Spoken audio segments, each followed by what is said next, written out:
Hello, and welcome to the History of Philosophy in India by Janardhan Ganeri and Peter Adamson, brought to you with the support of the King's College London Philosophy Department and the LMU in Munich, online at historyofphilosophy.net.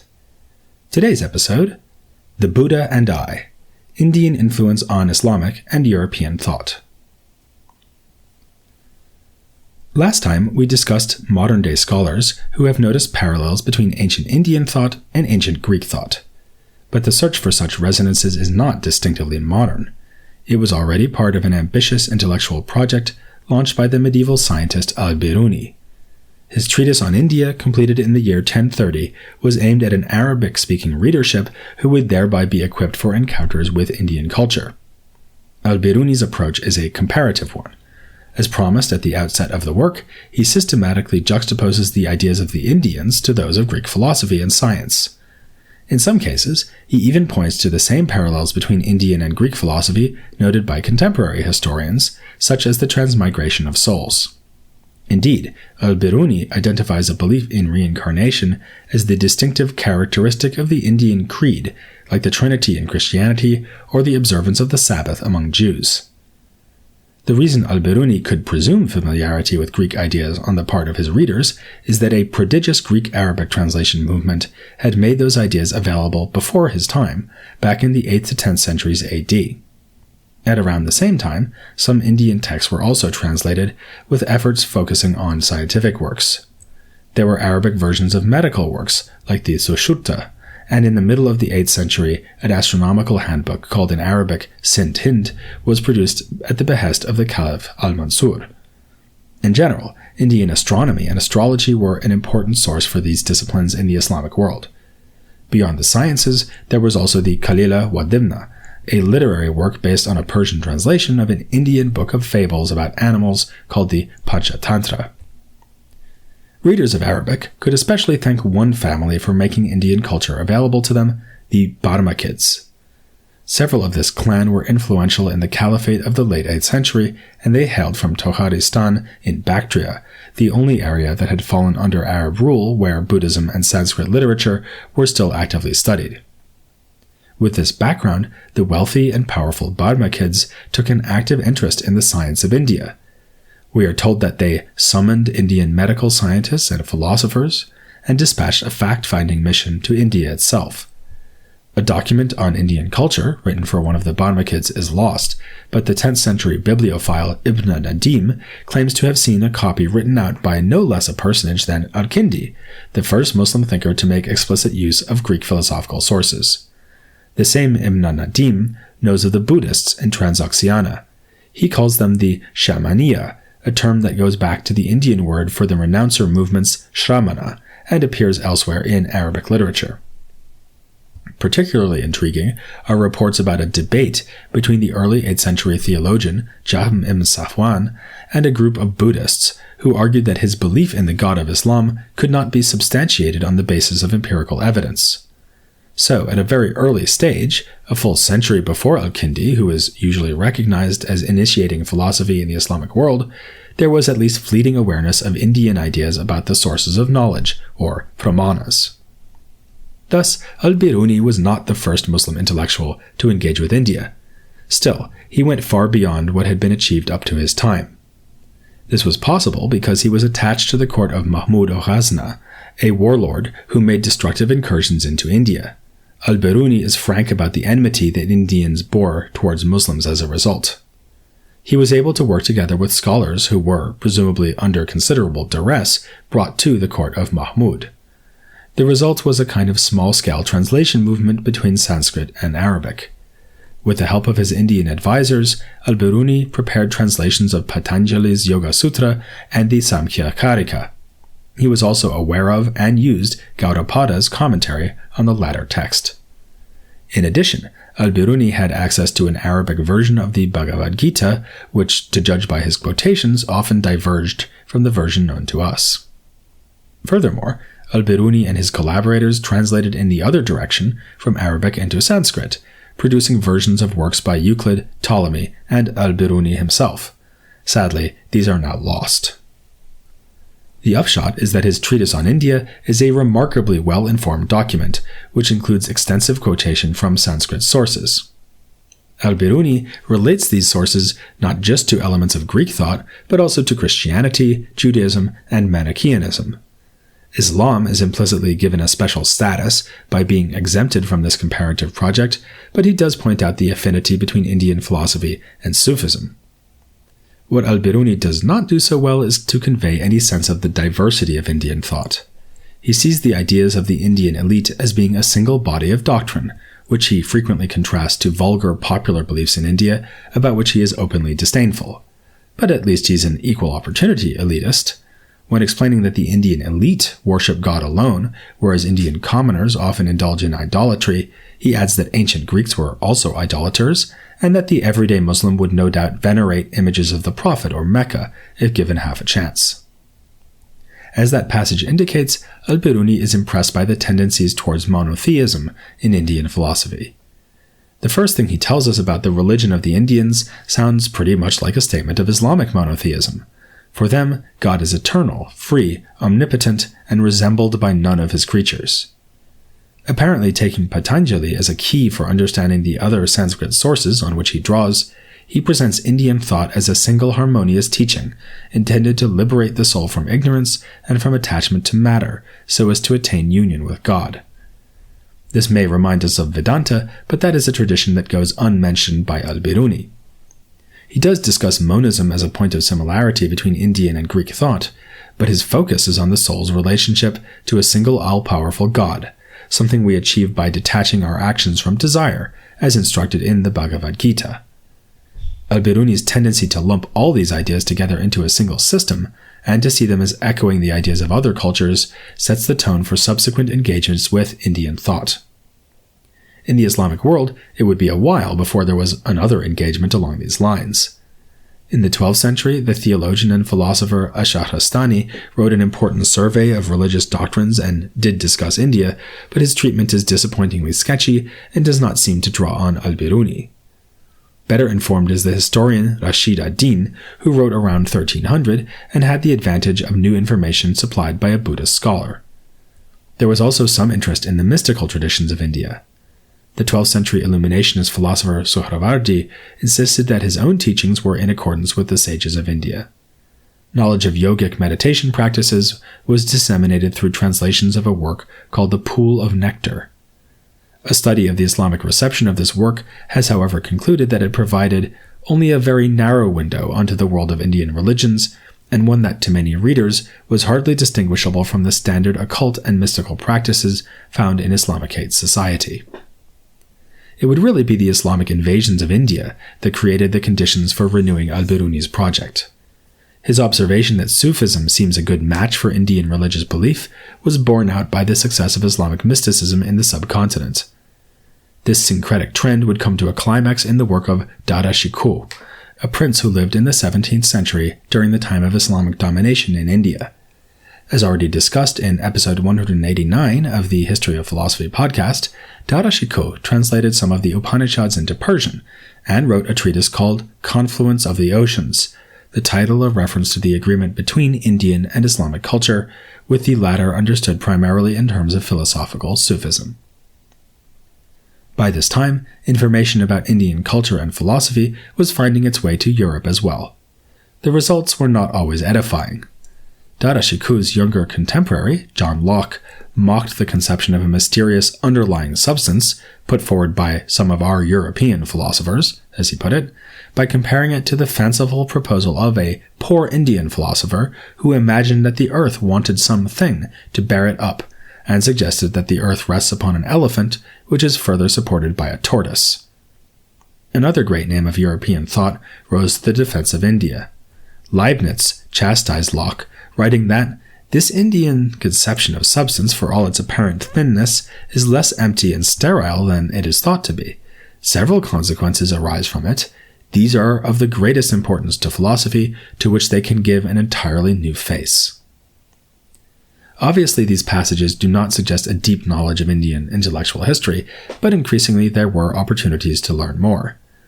Alison Gopnik has raised the intriguing possibility that David Hume may have been acquainted with Buddhist philosophy. When he was writing the first and most significant statement of his own philosophy, the Treatise of Human Nature, Hume was in residence at the Jesuit Academy La Flèche. Here he could have encountered a much older man named Charles Dolu, who had been on a trip to Siam in the 1680s. Dolu was in turn acquainted with Ippolito Desideri, who had done missionary work in Tibet. Both Desideri and Dolu were well informed about Buddhism, with Desideri even writing a treatise about what he called a false and peculiar religion observed in Tibet. Sounding a bit like al-Bīrūnī, he stated that people should know more about this religion in order to contest it, and highlighted what he calls its Pythagoreanism, presumably meaning its commitment to reincarnation. Gopnik summarizes her findings better than we could, writing that, in 1735, Hume, apparently rusticating in the peace of a small town in France, was only one remove away from the ideas of philosophers thousands of miles and a cultural gulf away in Siam and Tibet. Perhaps then it is no coincidence that some of Hume's proposals, including his empiricism and skepticism about the self, are strikingly reminiscent of Buddhism. To this we can add that Hume's treatise was most certainly influenced by Nicolas Malebranche and Pierre Bayle, who in turn knew something of Chinese philosophy. Malebranche even wrote a work in 1708 called Conversation Between a Christian Philosopher and a Chinese Philosopher, while Bayle's Historical and Critical Dictionary, published 5 years earlier, offered a description of Chinese philosophy that consists basically in a presentation of the Buddha's life and thought. Again, the skeptical attitude towards the soul comes to the fore here, giving us another conduit for the Buddhist doctrine of no self into European culture. Yet another source for Indian ideas was the well-traveled Francis Bernier, who had been to India and served as court physician for none other than the aforementioned Mughal prince, Dara Shikoh. Bernier tells of how he exchanged ideas with one of the court intellectuals who helped Dara Shikoh translate the Upanishads. Writing from the Persian city of Shiraz in 1667, Bernier said, "Do not be surprised if, without knowledge of Sanskrit, I am going to tell you many things taken from books in that language," for he had benefited from a 3-year collaboration with a Pandit. The two had philosophical debates, facilitated by Bernier's own translations of Gassendi and Descartes into Persian. Again, we can forge a link to Hume here. Bernier made known the Indian metaphor comparing God to a spider who extends filaments out from itself and then withdraws them. In the same way, the divine creation will ultimately be undone as all things collapse back into God. In his dialogues concerning natural religion, Hume refers to this analogy and ascribes it to Brahmins.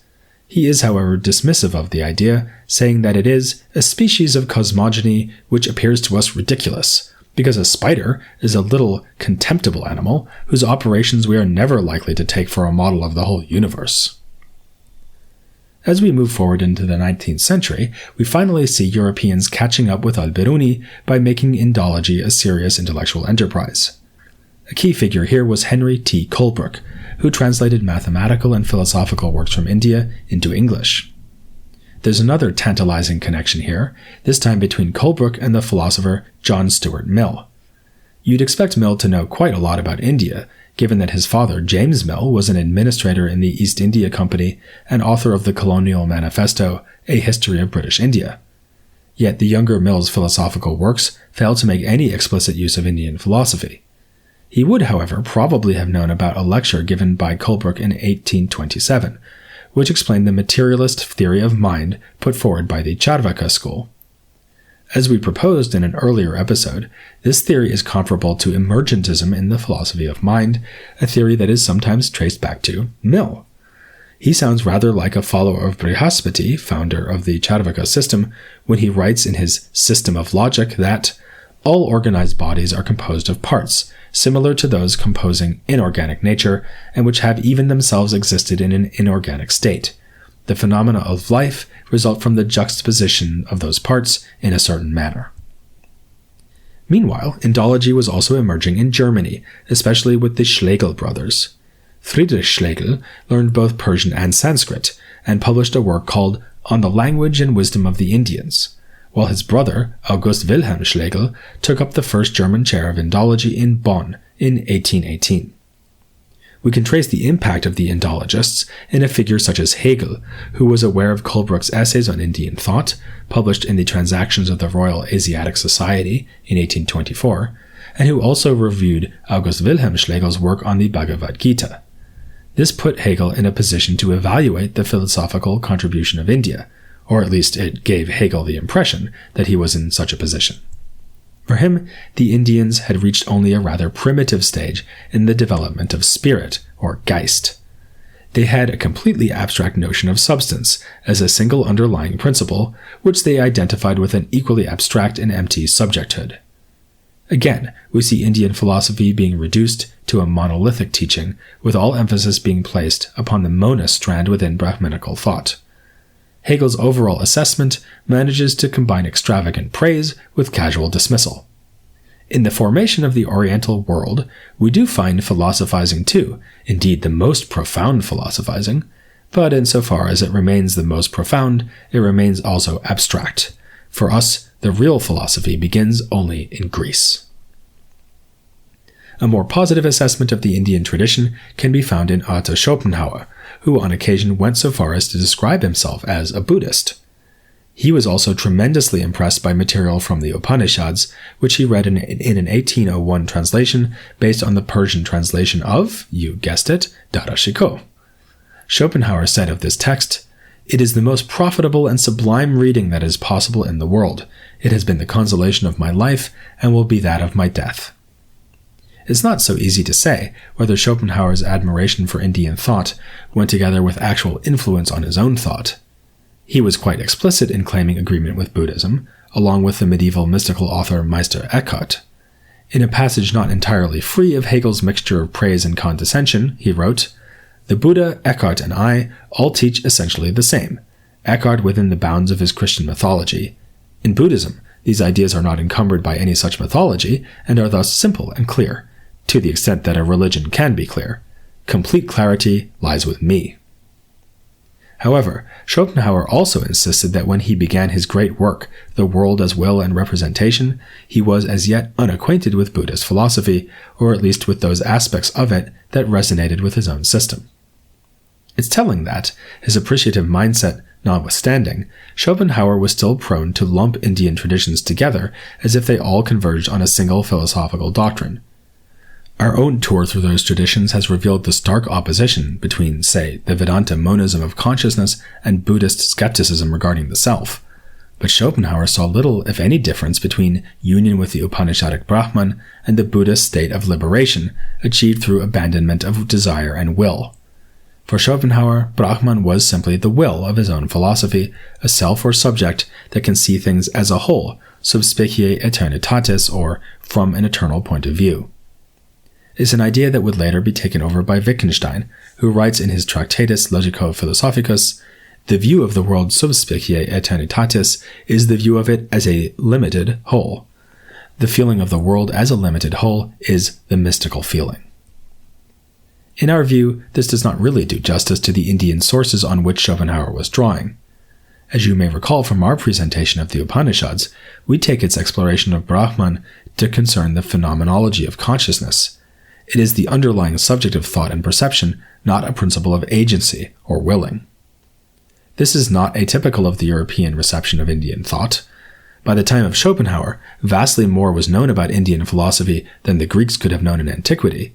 The translations from Sanskrit that we were missing in Hellenic culture were now available, and scholars like Colebrooke and the Schlegel brothers were making India the object of sustained and careful philological attention.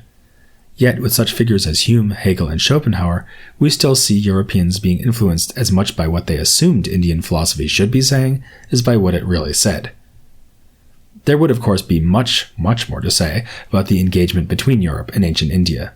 Here we have only touched on a few of the more famous names, and we have not taken our story into the 20th century, when two holders of the Spalding Professorship at Oxford, Sarvepalli Radhakrishnan and Bimal Krishna Matilal, worked hard at convincing British philosophers to pay attention to the riches of India.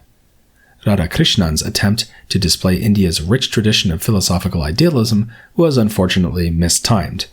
By then, the short-lived school of British idealism had already begun to fall into disregard.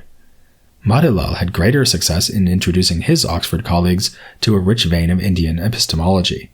Peter Strawson, Derek Parfit, and Michael Dummett have all paid tribute both to Matilal's own philosophical brilliance and to the importance of the Indian ideas he brought to their attention.